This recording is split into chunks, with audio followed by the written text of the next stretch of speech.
வங்கக்கடலில் உருவாகி இருக்கக்கூடிய குறைந்த காற்றழுத்த தாழ்வு பகுதி இன்று புயலாக வலுப்பெறும் என்று சொல்லப்பட்டிருக்கக்கூடிய சூழ்நிலையில் காற்றழுத்த தாழ்வு மண்டலமாக நேற்று வலுப்பெற்றிருந்தது. இன்று புயலாக மாறுவதற்கான வாய்ப்பு இருக்கக்கூடிய சூழ்நிலையில் பல்வேறு மாவட்டங்களில், தமிழகத்தில் இருக்கக்கூடிய பல்வேறு மாவட்டங்களில் பள்ளி கல்லூரிகளுக்கான விடுமுறை அறிவிக்கப்பட்டு வந்து கொண்டிருக்கிறது. அந்த வகையில் கனமழை எச்சரிக்கை காரணமாக ராமநாதபுரம் மாவட்டத்தில் பள்ளி மற்றும் கல்லூரிகளுக்கு விடுமுறை அறிவித்து மாவட்ட ஆட்சியர் உத்தரவு பிறப்பித்திருக்கிறார்.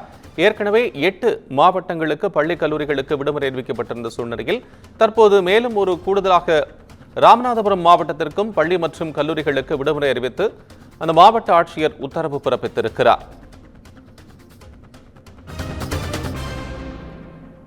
பெங்கல் புயல் காரணமாக வட தமிழக கடலோர பகுதிகளில் கனமழை பெய்யக்கூடும் என்று எச்சரிக்கை விடுக்கப்பட்ட சூழ்நிலையில் ராமநாதபுரம் மாவட்டத்தை பொறுத்தளவுக்கு பள்ளி மற்றும் கல்லூரிகளுக்கு இன்று விடுமுறை அறிவிக்கப்பட்டிருக்கிறது.